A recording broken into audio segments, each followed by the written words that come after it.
Hey, everybody, and welcome to Ask a Pastor.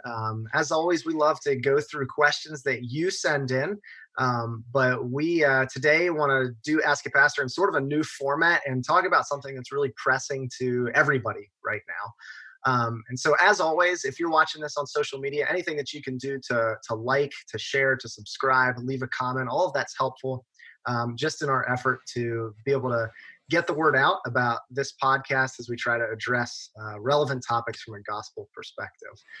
So today we want to talk about a financial crisis. So I'm joined by my friend Grady Wirth.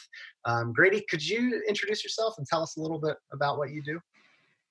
Yeah, sure, Joel. So thank you for having me. As Joel said, my name is Grady Wirth. I'm a financial advisor, and essentially what that means is I work with individuals and families to provide guidance on what they should do with their financial lives. Nice. How did you become a part of Orchard Hill?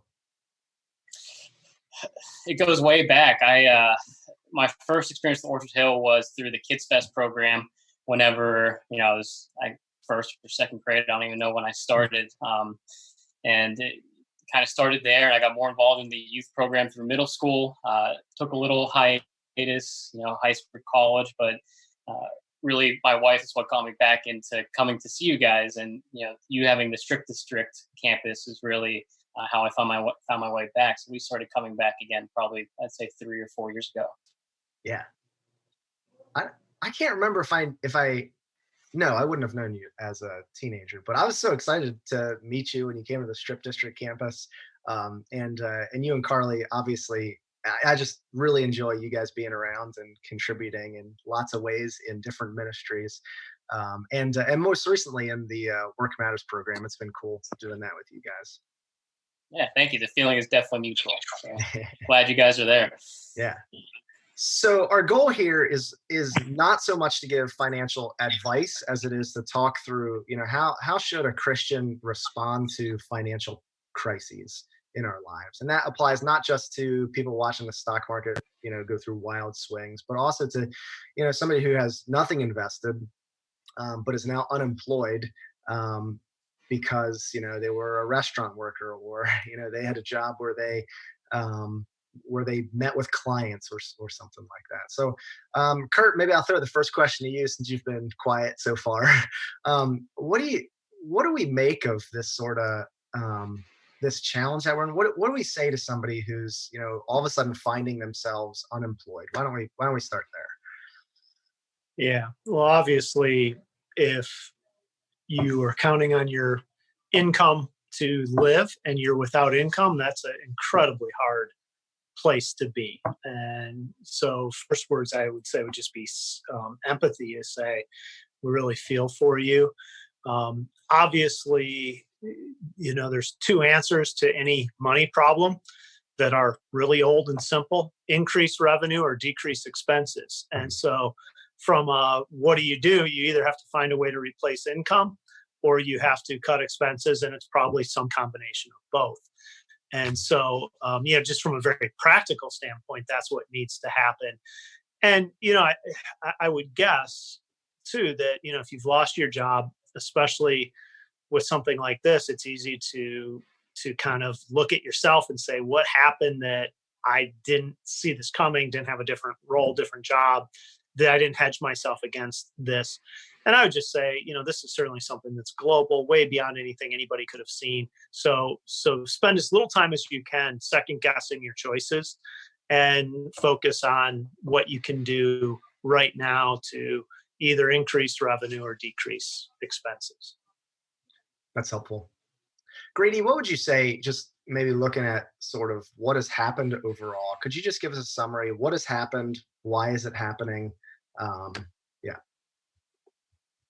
Yeah. So, what we're seeing right now is it really is unprecedented. No one in this conversation right now certainly has seen anything like this. And what is happening as a result is there's a whole lot of uncertainty in the world right now. Up until just a few months ago, it seems like the economy was soaring, and everyone thought for all purposes that it was going to continue to go down that path. And coronavirus came, kind of swept, and very quickly. In the simplest terms, and that is what has happened. We are now in a time of uncertainty, and going to kind of what Kurt was saying is let's focus on our perspective on what we can do, not just what has happened. Yeah. Yeah. What as I know that you have to sort of walk a line here, Grady, between like you can't really give financial advice. So feel free to tell me if you can't answer the question.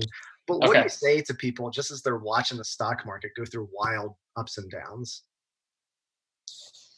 The first thing I say is don't panic. You know, I'm going to say the word uncertainty a lot today, I think, because that's kind of the theme of what's going on right now. But if we look back through times of crisis throughout history, you have to believe and see the evidence for human ingenuity of being able to find solutions to problems. So realizing that although it might seem like the world is falling down around you right now, we will get through this. This too shall pass. But yeah, it's very important that you don't panic. I found. Yeah. Go ahead. Go ahead. I was just going to say that I've found that when it's easy to panic and to see all the negative, there's just a good reminder in it that we're so blessed in so many ways that these are the things that we're concerned about. At least when we're thinking about the financial aspect of this crisis. By and large, we still live very comfortable lives. And that's not to downplay some of the financial stress that a lot of people are feeling. But I just think, overall, what we're experiencing as a society, it doesn't compare to some of the life experiences of people in other parts of the world. What were you going to say, Kurt? Yeah. Oh, I'll come back to that. But yeah, when you see, this is off what you just said, if you see people in some of like the camps for refugees and some of these things that are walking through this, where now people who used to bring goods to help people have sustenance won't go near them because of the travel bans or the fear that they have for themselves. Like those are just devastating, heartbreaking stories. And I realize, as you said, it doesn't, that doesn't make it easier to go through what we're going through. That's kind of like telling a 10-year-old kid to eat their green beans because there's someone on the other side of the world who is starving. It doesn't necessarily help the 10-year-old at that moment. It doesn't help us when we're facing a job loss or something like that, or income loss or a big hit in the stock market. But it does bring a little perspective that's helpful. I was just going to say about the stock market a moment ago, I do have a tip, and that is don't sell low and buy high in the middle of it. That's old simple advice, but I think sometimes when you panic, that's an easy thing to do is to follow everybody and sell off at the bottom and then buy as it's starting to go back up, or vice versa. So yeah. And I'm not under any obligation not to give stock advice, but that's all I have. Just that. I've got nothing else. So. I've heard it said that people who try to time the stock market, usually, if they're Joe Schmoes like me, when we try to time the stock market, we end up making less money because then, as opposed to just on the first of the month or whatever, putting in a set amount. And I don't know, Grady, can you speak to that or?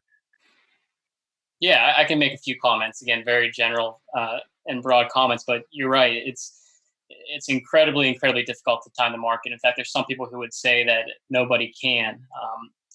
The problem with trying to time it is that given these volatile times, basically that just means it's going to go up and down a lot, and you don't know which direction it's going to go next.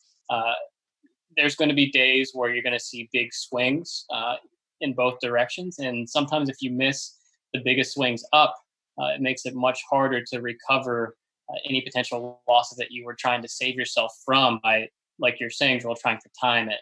I'm going to buy in at the bottom, or however you think you might do it. I literally right before we got on this checked on the Dow, and And I just had that moment of like going back over 6 months and saying, yeah, really wish I would have just sold everything on February 20, whatever it was. And we sold a car on we sold a car in February and took all that money and put it right into this like mutual fund. And so we were having that moment of, oh, if we would have waited like 2 weeks, it would have been so much better. But yeah, it's a long if hindsight is ever 2020, it is certainly in the stock market. Yeah. So let me ask this question. Looking at what's happened to our economy, what's good about that and what's bad about it? Well, I'd say one of the silver linings that we can look to right now is that the government is responding fairly quickly with, economic relief packages. You've probably heard about the CARES Act being signed. That's coming out very soon, and that's going to help a lot of people all over the United States who are struggling right now because of this crisis. The bad is certainly what we've kind of already been talking about, which is people are losing their jobs, they're being furloughed, and the income that was once there is no longer coming in. Yeah. Kurt, anything you'd add to that? Well, I think there's spiritually, anytime our routine or comfort is disrupted, it causes us to ask bigger questions, which sometimes you can be just so into the flow of life that you don't have to ask some of those bigger questions. I've probably been an advocate for taming kids' sports for a long time. If anyone who's been around Orchard Hills probably heard me say that, and having put my kids into all the sports. So it's not like I'm a person who's an elitist in that or something. But I think a lot of families are going to discover that being home night after night is actually really good. And so even something like that, like being forced to just not run and chase and say, wow, look at how much different our family is if we're home night after night after night. And so it causes you to, I think, to ask some questions about priorities, about things that you may not ask otherwise. You may just say, I'm on a treadmill, I just do what I do. And certainly I think when your economic well-being is threatened, no matter how it's threatened, it clarifies how much status and security we put into that in many ways is not healthy or justified. And I think no matter who we are, that's a tendency to do it until all of a sudden you see how fickle it can be. Yeah. Just even in, preparing a message right now, I was just thinking through how in some ways it's such a blessing to have, as you said in one of the past messages, Kurt, like we build our world out of these cardboard boxes, and that's our comfort, that's our financial security, and all it takes is one rainstorm for all of that to come crashing down. And in some ways that's a blessing when that happens, because it helps you realize the box was made out of cardboard. It helps us realize that when we build our comfort on things that are so flimsy, that we're going to be disappointed. And I don't know. I think I've been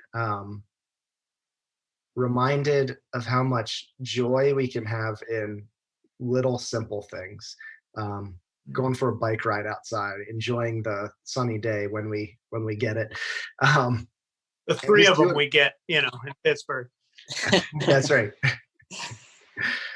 And just being able to enjoy those things and not the things that we buy or the restaurants that we go to or any of those things, and doing all that, of course, with a love for Christ. I completely. Yeah. As I said, what you guys are saying is spot on. I mean, during times of prosperity, it's so easy to lose sight of what the true source is, and when all that's stripped away, just like you said, the cardboard box, true source of contentment is not the box. It's our faith. It's God. So yeah, spot on. That was good. I like that. I was thinking of two Proverbs. This is Proverbs 11:4. Wealth is worthless in the day of wrath, but righteousness delivers from death. And then Proverbs 18:11, the wealth of the rich is their fortified city. They imagine it a wall too high to scale. Really appreciate that last one and just how that speaks to that the cardboard box analogy that what the wealthy, which let's just put all of us listening, watching this into that category. We think of our wealth or our financial security, our assumption that we're going to get paid at the end of the week or that we have a job tomorrow. That is our fortified city. Like nothing can possibly break through that. And what we've seen is that's been broken through for many people. And I think it's just a reminder over and over again to put our hope in Christ, that we can find contentment regardless of our circumstances, and we don't need money to make ourselves happy. Kurt, you've talked to lots of people within our church that have been going through just hard financial times. What do you feel is the collective attitude of them right now? Well, probably people from the church, I would hope would be somewhat different than people in the world in general. And I think I've seen that. I've seen a lot of people with a great perspective, just simply saying a lot of what we just said and, saying, I'm going to ride this out. And even seeing a lot of people saying, how can I help others? How can I serve in this time if I do have resources, rather than how do I hunker down? I mean, I've certainly talked to some people who are saying I'm desperate and I'm in need as well. And so it's a big gamut, but I've definitely heard a lot of this is the time to really trust and to just keep on a good path rather than having some radical reaction at this moment. Now, again, if there's people who've lost jobs and income and are saying, I don't know where my next, rent's coming from, then that's a much more desperate situation. But those people too are saying, I need to just turn and say, okay, I can do what I can and trust God simultaneously. There's a verse, I think it's Nehemiah 4:10, where there was a threat to the city. And I love the word "and" in there, because they said, we're going to keep working on our project and defend ourselves and pray to our God, basically, to help us. And I love the "and" there, because it's saying we aren't just going to pray, we aren't just going to work, we're going to do both things. And so that's really a godly attitude in this, is to say, do everything I can and pray and trust simultaneously. And if you do one to the exclusion of the other, you're missing part of what it is to do what you can and to follow God in a crisis. Yeah, that's good. I'm always it reminds of the moment with Moses as the people of Israel are coming up to the Red Sea, and he starts panicking, falls on his face, and he's praying. And God says to him, "Get off your face and hold out your staff and walk." And I love that. Same concept of there's an appropriate time to pray, but there's an appropriate time to get up and do what you need to do. Kurt, how about this? We've been obviously we're a church that depends on people's charitable giving, and when we have that moment during the service where we talk about the offering, that's such a short window. We have a minute to say, like, hey, now we're passing the offering basket. Let's take a couple minutes here and just talk more about that. How do we encourage people to continue giving? If somebody's in a hard place financially, do they still pursue generosity? When does that become unwise, or does it ever become unwise? What's your take on some of that? I'd love to hear Grady on that, and then you, and then I'll make some comments after. Okay. Put me on the spot. All right.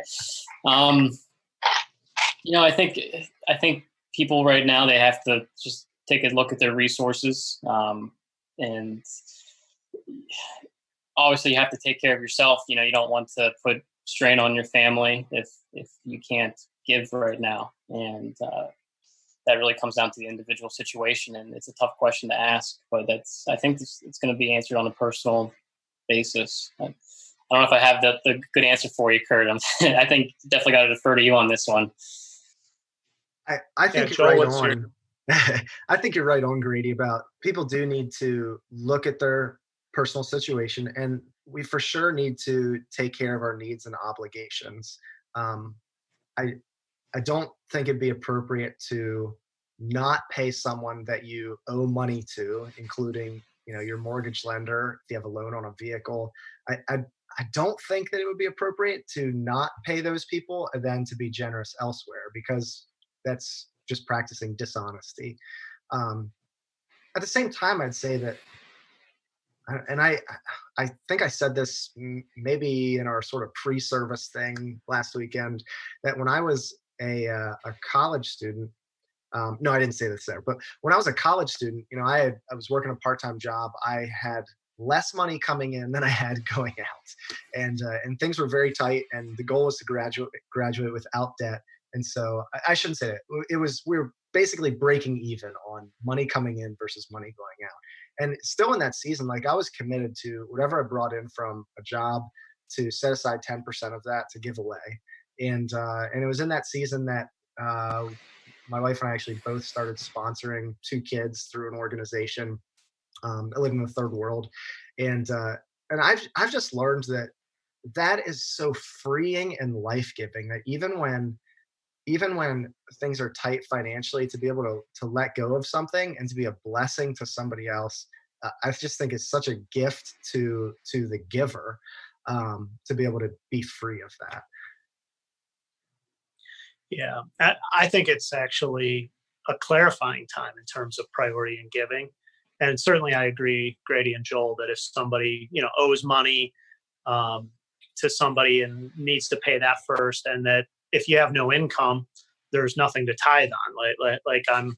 I get that. And if you're in a desperate place, for many people, though, it almost becomes a reason not to trust or not to give. And I think it is a time to actually say, where is my trust? Is it in my ability or is it in God? And to be still faithful with your resources, even if they're smaller and you're scared of the future, actually is a moment to say, it's a clarification of saying, again, what's important to me? Am I willing to trust in probably the thing that's feels most essential right now and most under my control, and least under my control? To say, okay, I'm going to just take and give some money away is the essence of trust when you feel like there might be a shortage. And so, if you're still getting an income and you can meet your expenses, rather than saying I'm scared of what might be, so I'm hunkering down, that's, I think, a time to say, I'm actually going to trust still and be faithful with what I have, and trust that God will work in the days ahead in ways that I may not see or understand. And I realize that's a hard thing, but it's something I'm going to be looking at personally, just because there's some unevenness in what my income will be as a result of this whole thing, not just from the church, but from other places that we have some resources.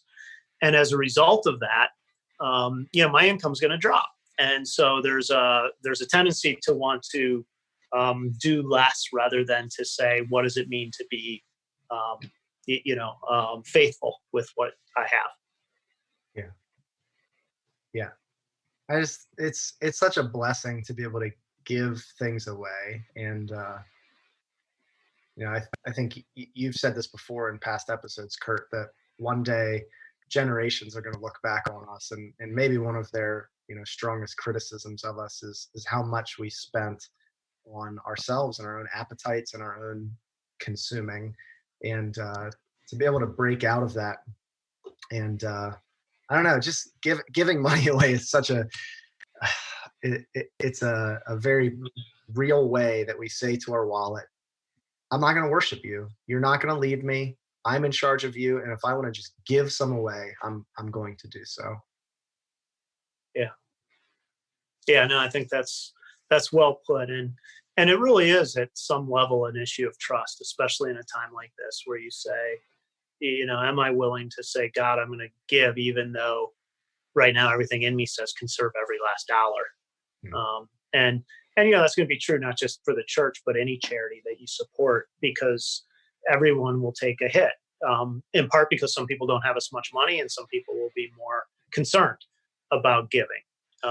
And so that's probably the reality of any organization that exists on charitable donations. Yeah. So I have two different sort of circumstances in mind. The first is someone who's living in their retirement years currently. So Grady, what would you say to that person? Someone who's, they're not working, and they're just living off of savings/investments. How can that person think about this season? Yeah, so I think it's a good time to take inventory of where you stand and do some planning around, what you can handle in the future. Whether you're doing that by yourself or you're working with somebody, essentially boils down to, I'm a big advocate for financial planning. So if I was speaking to someone who is retired, I would say before we make any rash decisions or do any panicking, let's put this down on paper. Let's actually see how this could play out based on what we know, from history. Yeah, I talked to somebody last week or maybe the week before who said that, and they're in their retirement years, and they said that their financial advisor told them that they should be sitting on 2 years of living expenses in cash. And they were like, so I haven't even looked at the stock market. I haven't even looked at my account to see where it's at. And I thought that was such good advice. And, just naturally, like, that's not the kind of thing that I do. Like, I would think, oh, I have, like I told you, I sold a car and put all the money in a mutual fund because to me, I don't want to have any cash sitting around that's not making money that it could be making. But what a blessing that financial advisor was to those people, because for them, this has not affected them at all financially. And they have 2 years for the market to make a rebound before it begins to affect them. Anything else that you'd add to that, Kurt? Just how somebody should think about this living in their retirement years? Well, yeah, I mean, certainly the retirement years are harder because the bounce or the market downturn has an immediate impact on how you're living, if that's what you're counting on in terms of your retirement entirely. I think probably what I would say to somebody who's not quite at retirement years is diversify. Don't make everything about the market. The market's great when it's going up, but it's a double-edged sword. And so it's wise to have some diversity in terms of how you're having income streams, if at all possible. And if you're in the retirement years and that's where you are, again, who knows what the future holds? But I mean, at this point, you've got to probably look at history and say the market always bounces back at some point, and it usually bounces back stronger than it was before a downturn. And although this could be a protracted recession, as some people are saying, the fundamentals of our economy haven't changed in the last 2 weeks. I mean, they have in the sense that people are out of work, but if a company was valued at a certain amount of money a month ago, other than the fact that sales will be soft for a while, there's no reason that it in theory should be valued less than it was a few weeks ago. So there's a good chance that there will be a really strong bounce here at some point. Probably won't happen until we feel like there's an end in sight with the coronavirus in terms of how that lifts. So it may not be in June. It may be much longer before there's a real true acceleration or bounce. But that's the kind of stuff that Grady advises people on and helps find that right balance. That's beyond my pay grade. So, yeah. So how about this? Someone who up until this time has been living right at the edge. They have no savings. They have no investment. They've been spending everything that has been coming in, and now they're having this maybe oh crap moment of what do I do? What advice do we give to that person?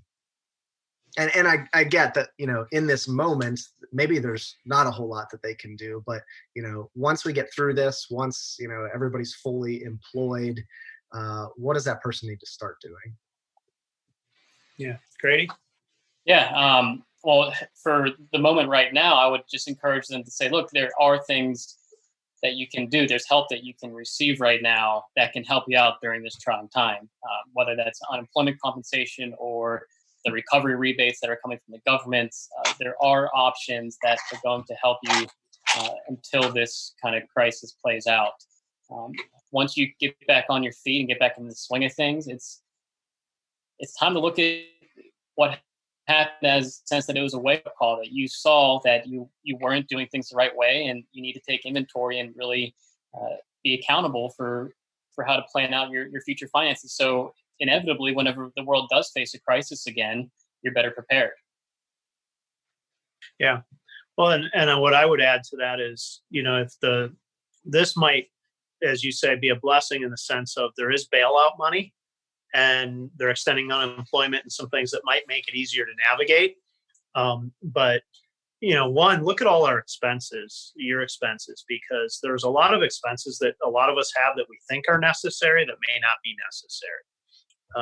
In terms of phones, TV, plans, Netflix, whatever it is. And I know now we're getting personal, but those recurring expenses, again, you either have to raise revenue or cut expenses to have a better outcome. And so at some point, you've got to look at those expenses and say, how can I bring those down? And then, your long-term plan, and most financial people I know would say, you want to have 6 months that you have sitting around that you can use to live as a safety net, as an emergency fund. And that seems really far-fetched to some people, like, how could I ever do that?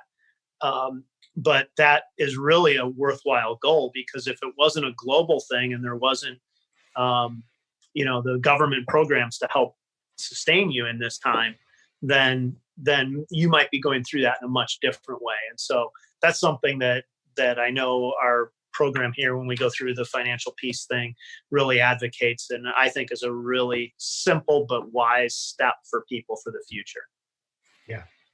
Yeah. And if you're finding yourself in a very tight spot financially, whenever we're meeting in person again, I'm sure that we'll have the Financial Peace University by Dave Ramsey.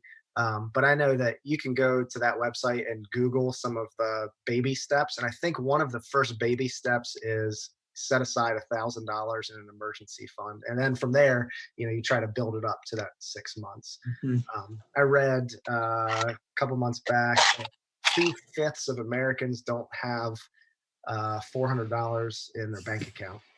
And so, stretch, don't be one of those 2/5. Figure out what you need to cut expenses in order to get that $1,000 in the bank account. And then, let that just be your starting point. Yeah. We're running low on time here. We're on a don't spend any money mode at the church. So we're using our free Zoom account here. So in the last couple minutes, Kurt, Grady, is there anything else that we haven't touched on that you'd like to address? Grady? No, I just to echo what you two just said about the 6 months emergency reserve. Absolutely, I think that's the number one starting point for setting up a strong financial foundation. And Joel, going back to your comment about the advisor with the 2 years of cash for that particular person, I mean, that is a true blessing of good advice right there.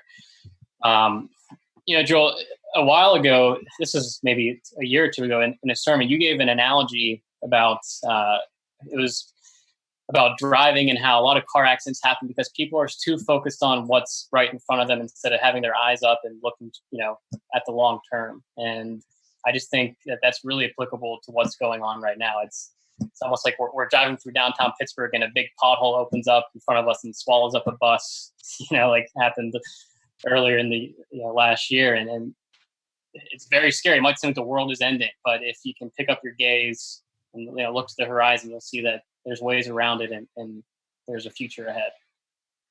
Yeah, that's good. Yeah, and I would just say, again, use this as a time to reassess what's most important. Look at God and spiritual things. Look at family time. Look at how you're managing money. Look at personal habits. All of that stuff right now, rather than just amusing yourself with the time. that this has. I found myself the other day wanting to just escape and watch some TV. And so I was looking for a show that I could binge watch, and I had that thought. It's like, okay, it's okay to binge watch a show. Like, there's nothing wrong with that. But what if I use that time for this or that instead? And so I think that's something I would just say. This is a time to reassess some of our habits and patterns. Yeah. I mean, literally just within the past 2 days, my wife and I had this conversation where one of us said to the other, I'm not really liking our life right now. And I think that those are the conversations that we want to get to the bottom of. And I think that, yeah, you're right. There's the danger of entertaining it away, and there's the danger of drinking it away. And I think we want to encourage people to not do that, to face it square on, and to seek Christ in it all. Hey, we're out of time. Grady, thanks so much for joining us and being a part of this. Um, Anybody out there, the more that you share, like, subscribe, all of that is really helpful to us. And we'd love to receive questions from you. You can send them to askapastor@orchardhillchurch.com, and we'll catch you next time. Thank you. Thanks, everyone. All right.